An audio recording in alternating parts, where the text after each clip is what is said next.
So, in the 1860s, the Hungarians are going to push for some kind of autonomy within the Habsburg monarchy system. And the reason that what propels this is the weakening in many ways of the Austrian Habsburgs. They had lost control of much of the northern Italian provinces, and Italy is going to emerge as a nation, and Austrians are going to lose that influence in their south. They're also going to be fighting with the Prussians in the north in 1866 and lose this. And this is going to mark the rise of German states in the north uniting under the Prussian king, the Prussian emperor, who will become the emperor. And it also marks the rise of the German northern states being a dominant force in Central Europe. That's really going to begin their rise under the Prussians. And remember, Prussia is this little region, or at least East Prussia is on the Baltics in today's Kaliningrad. So we're still part of this region here, even though we're talking about Germany. So 1866, they lose a battle against the Prussians, and 1867, Hungary the Hungarian nobles push to have some kind of compromise made. And the compromise is made in 1867. It's called the Ausgleich, or the compromise in English. And the compromise is going to create a dual monarchy system, where you're going to have autonomy in the Hungarian lands, but they're going to be subject to the emperor. So the king of Hungary will be the Habsburg emperor and king. So they call it the Kaiserreich und Königreich, which means the emperor and king. The K und K, you'll see this abbreviated K, small lowercase u, capital K, and the Ka und Ka, sometimes they call it. When this occurs, Hungary has its own parliament, the Diet, and Austria will have its own parliament. But it's almost like two little mini empires, because the area controlled by the Austrians will be an area they call Cisleithania, and it's going to be 17 separate provinces. It'll be places like Galicia, which is that Polish region. It will areas of northern Romania, Bukovina, the Bohemian and Moravian areas, which we think of as Czech Republic today.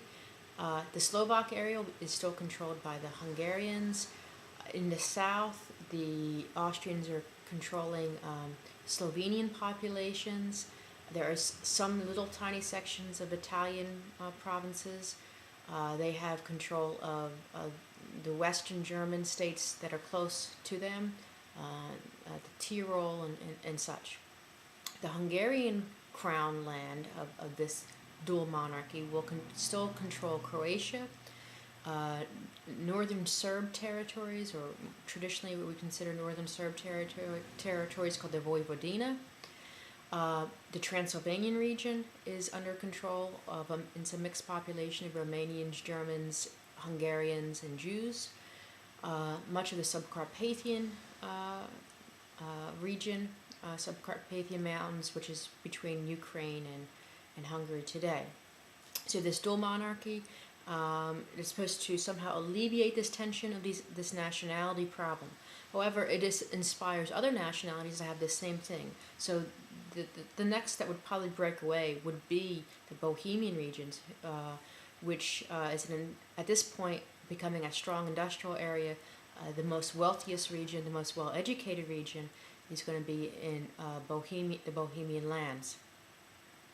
By the turn of the 19th century, the Austro-Hungarian Empire also controls the area of Bosnia as the Ottoman Empire begins to diminish in strength, and this becomes a a central question to the policies of the Austro-Hungarian empires, what to do with the Ottoman Empire, which is crumbling in the Balkan region, south of them.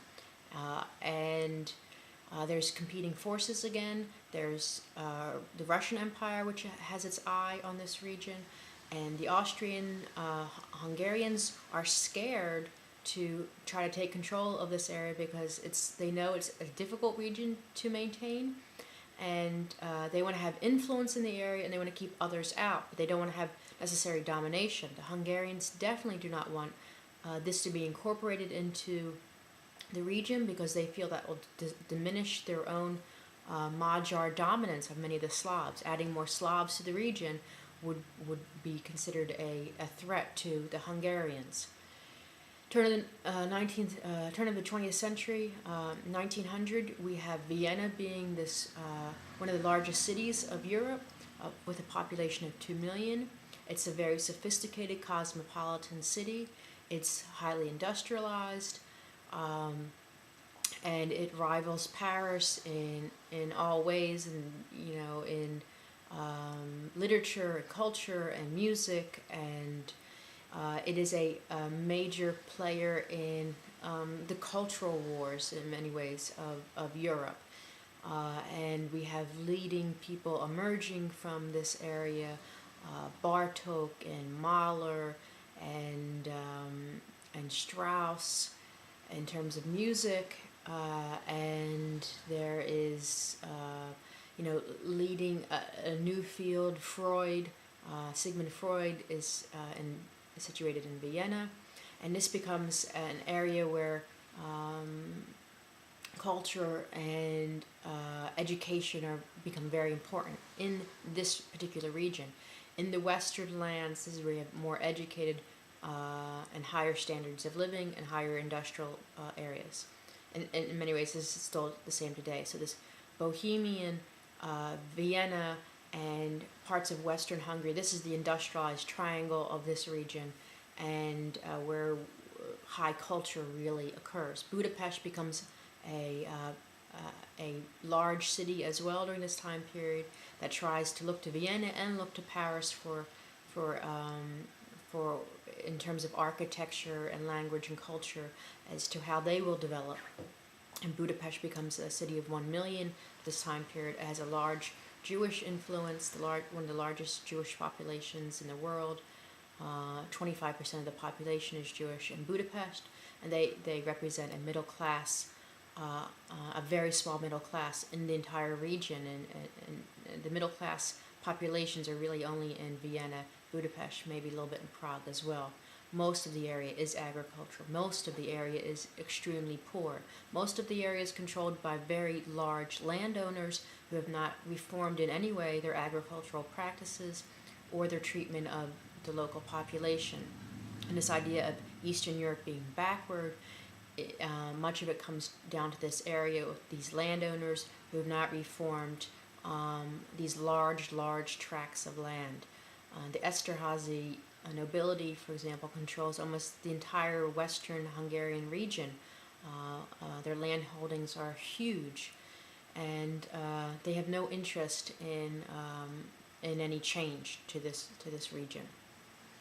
So at the turn of the 20th century, they're looking to the south as being problematic as the Ottomans disappear.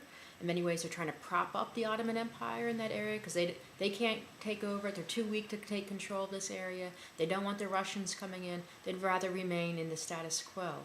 And meanwhile, there's this major division among the populations of being this very small, urban, industrialized classes in the cities who are making the decisions, and a large population of peasants who have very little say in the matter and are very non-politically motivated at this time period.